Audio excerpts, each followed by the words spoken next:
Vote രേഖപ്പെടുത്തി പ്രതീക്ഷകൾ ഏറെ ആരൊക്കെ വോട്ട് ചെയ്തെന്ന് പറഞ്ഞു.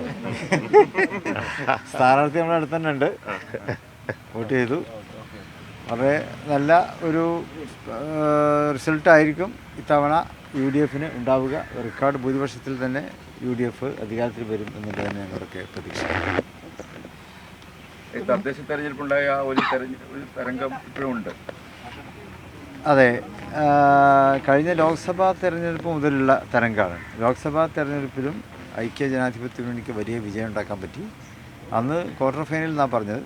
പിന്നെ സെമി ഫൈനലിലെത്തി, അതായത് തദ്ദേശ തെരഞ്ഞെടുപ്പ്, അതിലും നല്ല വിജയം കൈവരിക്കാൻ കഴിഞ്ഞപ്പോൾ ഫൈനലിൽ നല്ല ഗോളടിച്ചുകൊണ്ടിരിക്കുകയാണ് ആളുകൾ UDF അനുകൂലമായിട്ട്. ഫൈനലിൽ തൂത്തുവാരും നല്ല റിസൾട്ട് തന്നെ ഉണ്ടാവും. 100 സീറ്റ് എന്നുള്ളൊരു ലക്ഷ്യം ആദ്യം പറഞ്ഞതല്ലോ, 100 സീറ്റിലേക്ക് എത്തും. ഏതായാലും റെക്കോർഡ് ഭൂരിപക്ഷം ഉണ്ടാവും. കഴിഞ്ഞ തവണകളിലൊക്കെ ഉണ്ടായതിനേക്കാൾ നല്ല റെക്കോർഡ് ഭൂരിപക്ഷത്തോടെ തന്നെ UDF ജയിക്കാൻ പറ്റും. ലീഗിന് എത്ര സീറ്റ് കിട്ടുന്നതാണ് ഭൂരിപക്ഷം സീറ്റ് ഞങ്ങൾക്ക് കിട്ടും. ഞങ്ങൾ 27 സീറ്റ് മത്സരിക്കുന്നുണ്ട്. അതിൽ ഭൂരിപക്ഷം സീറ്റുകൾ ഞങ്ങൾ വിജയിക്കും. ഇല്ല, അത് തന്നെയാണ് ഞങ്ങൾ പറഞ്ഞാണ് അതിൻ്റെ ഒരു സംഗതി. ഈ തവണ ഏത് സീറ്റ് തോൽക്കുമെന്ന് ചോദിച്ചാൽ അങ്ങനെ പറയാൻ കഴിയില്ല. കാരണം എന്താണെന്ന് വെച്ച് കഴിഞ്ഞാൽ എല്ലായിടത്തും നല്ല മത്സരം നടക്കുന്നുണ്ട്. അപ്പോൾ ബഹുഭൂരിപക്ഷം സീറ്റുകളും ലീഗ് നേടും. UDF ഞങ്ങൾ പറഞ്ഞത് തന്നെയാണ് അതിൻ്റെ കണക്ക്. എല്ലാവരും ഒരേ കണക്കാണ് ഏകദേശം പറയുന്നത്. അപ്പോൾ അതിലെന്തോ ഉണ്ട് നിങ്ങൾ കരുതിയാൽ മതി. അല്ലാതെ മറ്റൊന്നും സംഭവിക്കാൻ യാതൊരു സാധ്യതയും ഇലക്ഷൻ രംഗം നോക്കണ ആർക്കും പറയാൻ കഴിയില്ല. ഓരോ ജില്ലയിലുള്ള കാര്യങ്ങൾ എടുത്ത് അനലൈസ് ചെയ്താൽ UDF നല്ല ഭൂരിപക്ഷത്തിൽ വിജയിക്കും.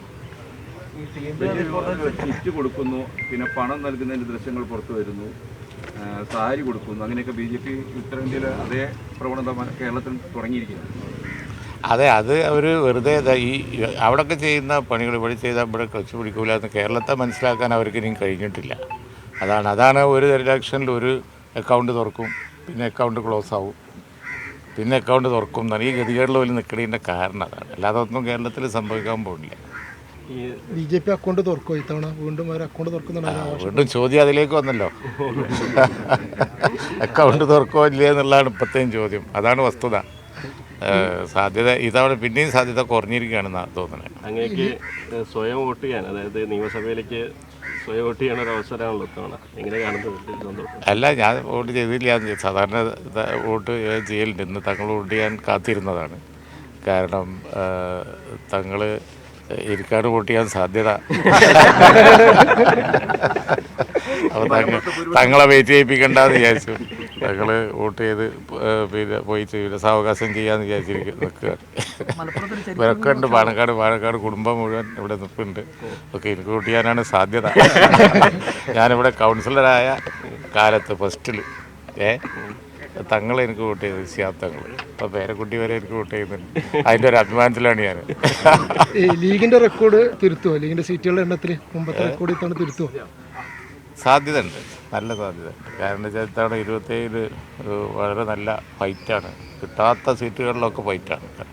ഇപ്പോൾ LDF കൺവീനർ മത്സരിക്കുന്നവർക്ക് അതുപോലുള്ള സീറ്റുകളിലൊക്കെ വമ്പൻ ഫൈറ്റാണ്. അതുപോലെ നമ്മുടെ എടുത്തു പറയാൻ ഒരുപാട് സീറ്റുകളുണ്ട്. അപ്പോൾ അതുകൊണ്ട് അതൊക്കെ ജയിച്ചു വന്നാൽ തീർച്ചയായിട്ടും റെക്കോർഡായിട്ടും.